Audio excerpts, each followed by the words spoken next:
During city budget talks, a future look of the federal gas tax was discussed at length. The federal government has committed to its continued future, but municipalities want it tweaked to better address their needs.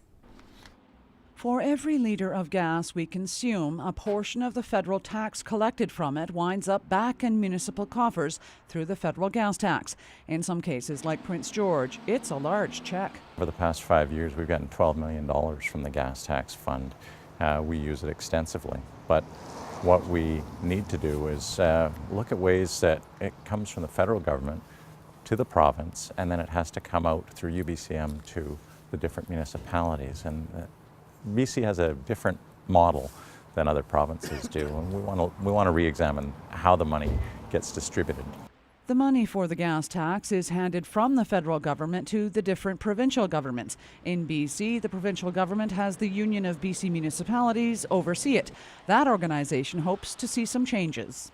The gas tax has been in place for 10 years, but funding plateaued about 4 years ago. So what's happening is with inflation, actually the value of that fund is decreasing. So really UBCM would like to see that indexed so that it keeps pace with the rate of inflation. So that's a really important piece of it because you are watching it diminish in value. The gas tax targets projects that contribute to cleaner air and water and reducing greenhouse gas emissions. The district energy system is a local example of a gas tax project, but the UBCM says its parameters are too rigid. I think Prince George has done quite well by the program, but when you start looking at smaller communities that have a much smaller tax base than we do, them qualifying for some of those grants is really a challenge. Because again, especially if it's one-third funding, is where do they come up with their one-third?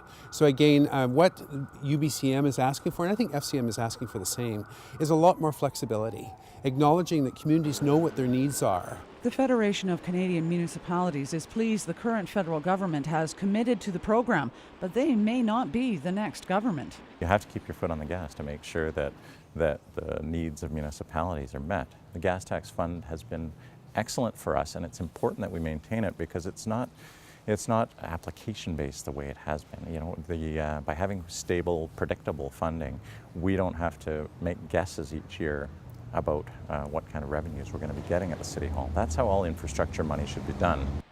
The City of Prince George counts on just over $2 million per year from the federal gas tax.